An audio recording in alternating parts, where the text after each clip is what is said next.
Au nom du Père, du Fils et du Saint-Esprit, un seul Dieu. Amen.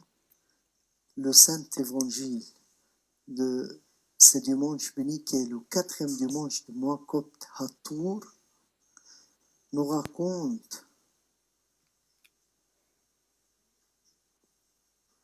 l'histoire du jeune homme riche, une partie de l'Évangile Saint-Marc, chapitre 10, versets 17 jusqu'à 31. Et par la grâce de Dieu, on va mentionner quelques points de méditation.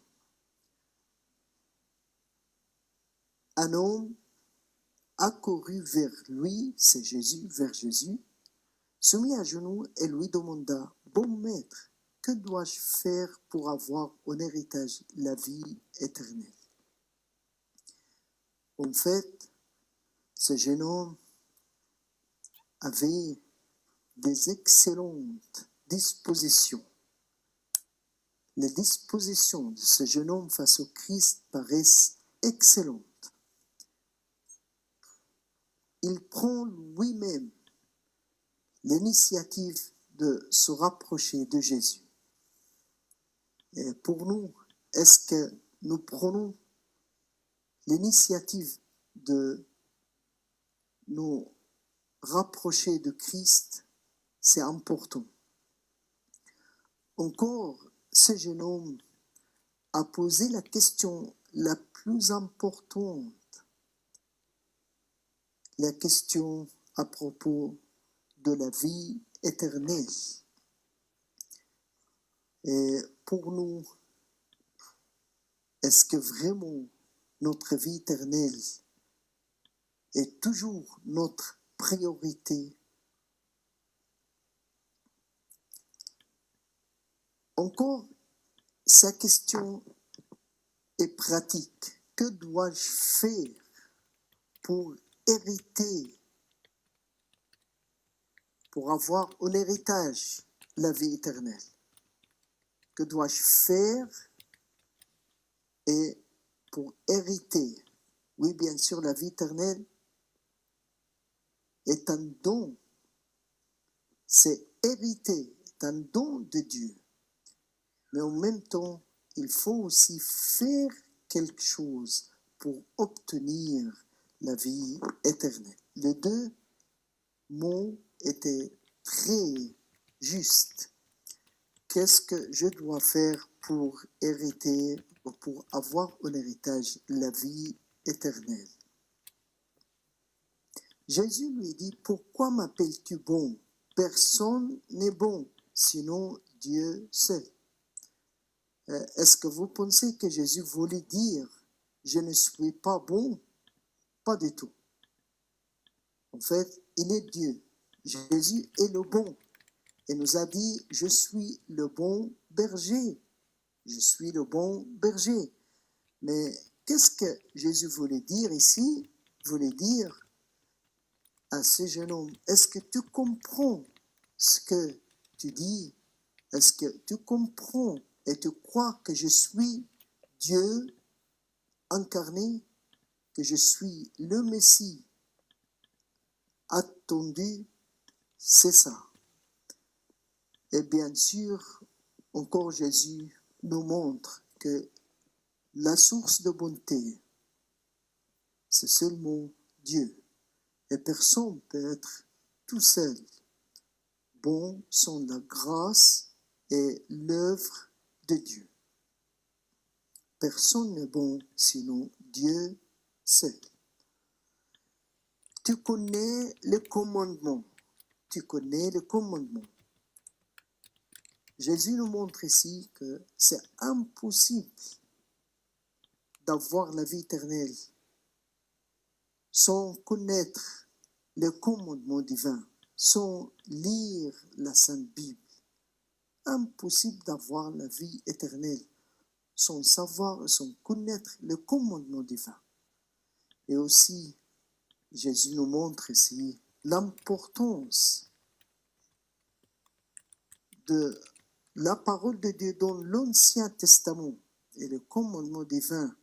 Et comme ça, on considère toujours que les deux testaments sont très important. L'Ancien exactement comme le Nouveau Testament. Comme Jésus nous a dit, je ne suis pas venu pour détruire, pour supprimer ou annuler l'Ancien Testament, mais pour le compléter par le Nouveau Testament. Posez alors son regard sur lui, Jésus se mit à l'aimer. Oui, en fait, à chaque moment, le regard de Jésus, le regard de Dieu est sur nous, sur chacun et chacune de nous. Toujours le regard de Dieu, c'est un regard plein d'amour, rempli de sa miséricorde, sa pitié et de son amour pour nous.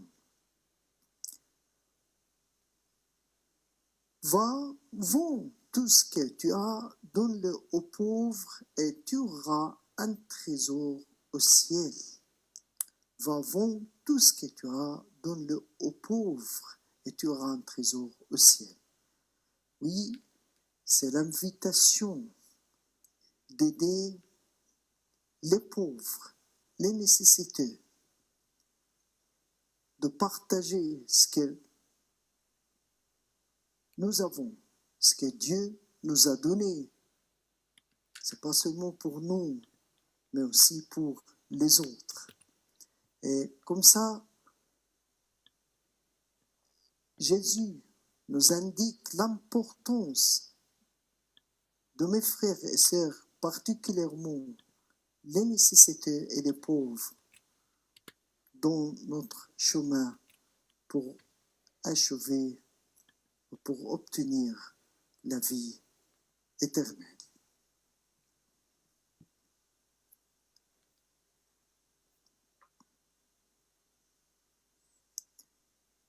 Tu auras un trésor au ciel. Ça veut dire que chaque don est très bien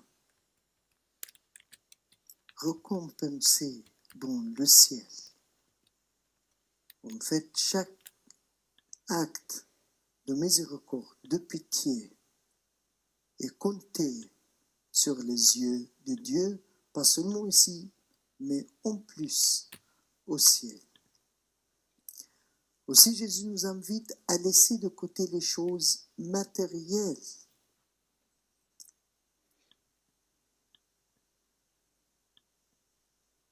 De laisser aussi des situations confortables et peut-être certaines de nos habitudes pour choisir des biens et des choses plus nobles et d'une plus grande valeur comme la vie éternelle, la vie céleste. Puis viens et suis-moi. Puis viens et suis-moi. En fait, Jésus a donné la possibilité à ce jeune homme d'être exactement comme les apôtres, parce que c'est exactement les mots que Jésus a dit à chaque disciple et à chaque apôtre. Qu'est-ce que Jésus a dit? Il lui a dit, suis-moi. Et l'apôtre a obéi l'appel de Jésus. Et quand Jésus ici dit, viens et suis-moi, il honore ce jeune homme. Il ouvre la porte devant ce jeune homme pour être comme les apôtres, de suivre Jésus. Et nous sommes tous bien sûr appelés de suivre Jésus dès le moment de notre baptême, des moments de notre baptême. Ça veut dire que nos prénoms et noms sont inscrits dans le livre du ciel. Ça veut dire que la porte du ciel est ouverte. La porte de la vie éternelle est ouverte devant nous. Nous sommes appelés à suivre Jésus pour obtenir la vie éternelle. Mais lui, à ces mots, devint sombre et s'en alla tout triste, car il avait de grands biens. Il a bien connu, il connaissait très bien les paroles de Dieu, le commandement divin depuis sa jeunesse. Le problème n'était pas dans la parole de Dieu. La parole de Dieu est toujours efficace et très efficace. Mais c'est quoi le problème? Le problème était que ce jeune homme avait une idole dans son cœur. Et cette idole, ce premier Dieu pour lui était l'amour de l'argent. L'amour de l'argent, qui est l'origine de chaque mal et chaque sorte de péché. Et c'est pourquoi il s'en alla tout triste, car il avait de grands biens. Le jeune homme a tourné le dos au Christ. Le jeune homme n'a pas accueilli, n'a pas accepté l'appel de Christ. Est-ce que nous, aujourd'hui, nous acceptons l'appel de Christ pour le suivre?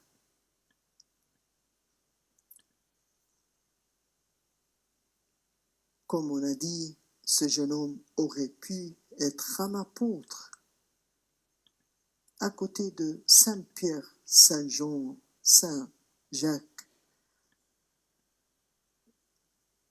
Il aurait pu être un grand, comme un disciple de Jésus. Il aurait pu amener la lumière de Christ pour les autres, à des peuples qui ne le connaissaient pas Jésus.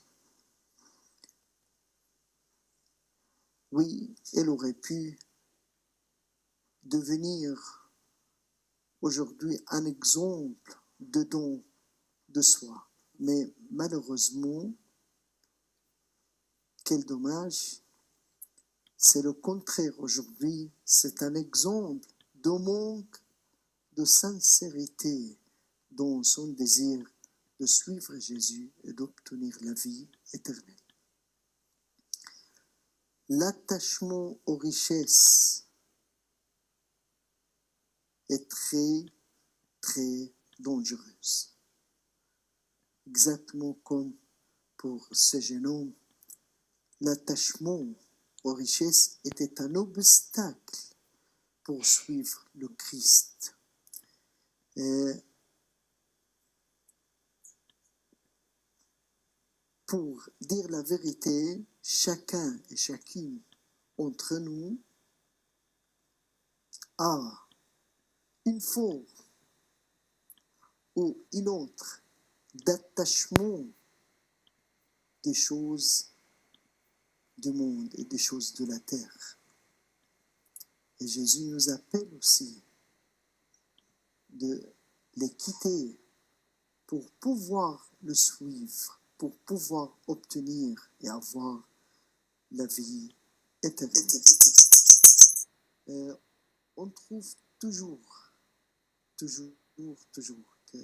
la seule source de richesse, de bonheur, c'est Dieu.